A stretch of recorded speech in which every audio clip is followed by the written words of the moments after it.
bonsoir. Alors ça y est, les candidats viennent de quitter le fort. Quant à nous, nous sommes très heureux de vous accueillir pour cette émission spéciale consacrée aux meilleurs de Fort Boyard.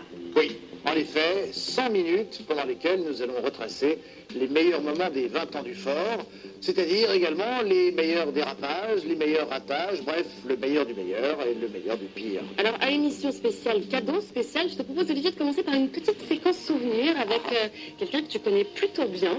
C'était il y a 20 ans, il s'agit de la première présentation d'une émission pas encore culte, mais les images, elles, le sont déjà. Regardez.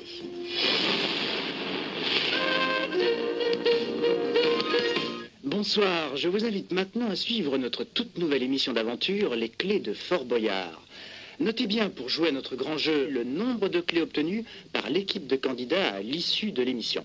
Passez une très très bonne soirée sur Antenne 2. Oui, bon, écoute, sans commentaire, hein. En effet, cette personne m'est familière. N'empêche, qui aurait pu imaginer à cette époque que ce jeune présentateur prometteur et bourré de talent, n'ayant pas peur des mots, allait un jour participer à la légende de Fort Boyard. Oui, bon, écoute, arrêtons là. Oui, hein, d'accord. Ça pourrait me gêner. Non, allons tout de suite dans le vif du sujet avec cette première séquence. Elle est consacrée à ce que l'on pourrait appeler les incontournables du fort, puisqu'il s'agit du vertige et de la peur. Et oui, la peur du vide, la peur de sauter, la peur de s'élancer, enfin la peur d'avoir peur. Bref, vous l'aurez compris, tout de suite, ça va pas mal crier.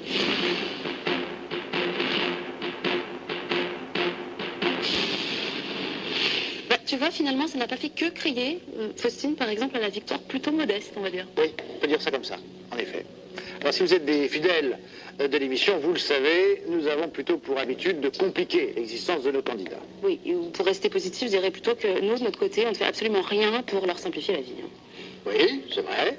Enfin, ça dit, au résultat, ça donne quoi? Ben, ça donne des moments de flottement, d'hésitation, pour ne pas dire parfois de totale incompréhension. Et vous allez voir que pour certains candidats, rien que le fait parfois de comprendre le simple principe d'une cellule, c'est déjà une épreuve en soi. Et surtout, ça ne date pas d'hier.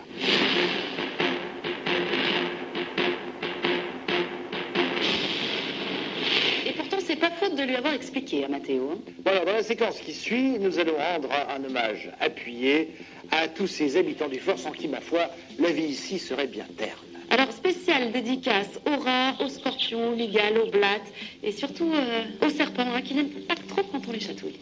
Alors, bien sûr, toutes ces petites bébêtes ont pour mission d'accueillir chaleureusement nos candidats, et vous allez voir que, ma foi, ils prennent leur travail très à cœur. Et c'est pas Omar qui va nous contredire.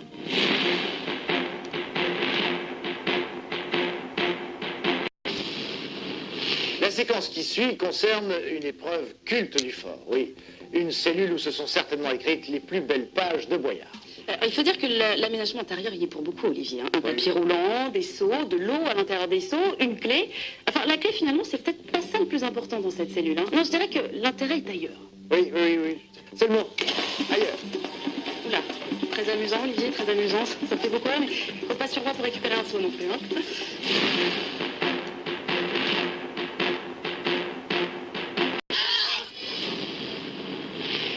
Ça, c'est ce qui s'appelle une belle gamelle. Oui, d'accord. Bonjour le bon esprit. Pas t'inquiète, des chutes, il va y en avoir d'autres dans l'émission.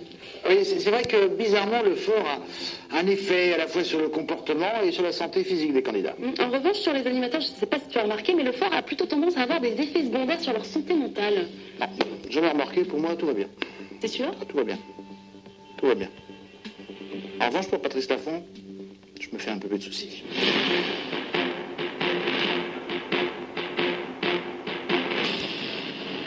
Alors là, voilà une séquence qui vous a peut-être échappé, mais je peux vous le dire, c'est un scoop. Patrice Laffont qui félicite une équipe, c'est rare.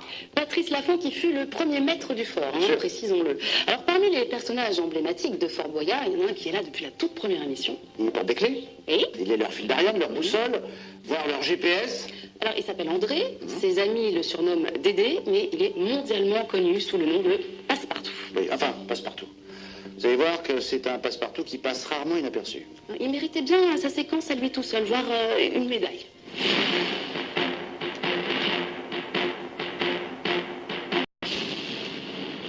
Ah, ce passe-partout, quel séducteur. Mais il a vraiment tout pour plaire.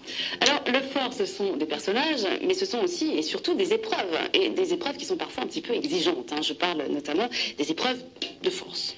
Oui, ce sont des épreuves qui permettent bien sûr à nos candidats de montrer leurs biceps, leurs triceps, leurs pectoraux. Oui, mais pas seulement. Hein. Elles mettent aussi en avant des jolies grimaces. Hein. T'as remarqué? Oui. Une petite démo? Pour la grimace. Non, pour l'exploit.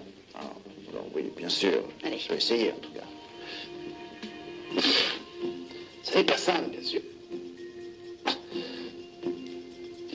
Voilà, hein, c'est pas mal. Écoute, respect.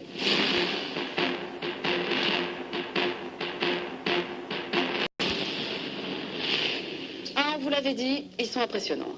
Oui, alors bien sûr, dès qu'un candidat entre dans une cellule, son obsession première est de ressortir le plus vite possible, avant la fin de la clepsydre, et de préférence avec une clé.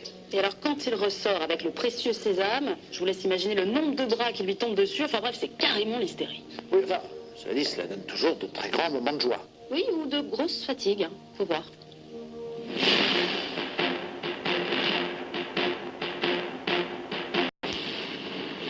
Oui, et nous aussi, on l'embrasse, Gérard Rolls, un candidat qui a marqué le fort. Alors, revenons maintenant sur les différentes spécialités que propose la maison et qui ont généralement un franc succès auprès de notre clientèle, comme par exemple le saut dans le vide. Oui, une spécialité qui ne s'improvise pas, puisque outre la mise en place technique, il y a aussi la préparation psychologique du sauteur. Très important ce que tu viens de dire. Elle s'effectue en plusieurs étapes. Hein.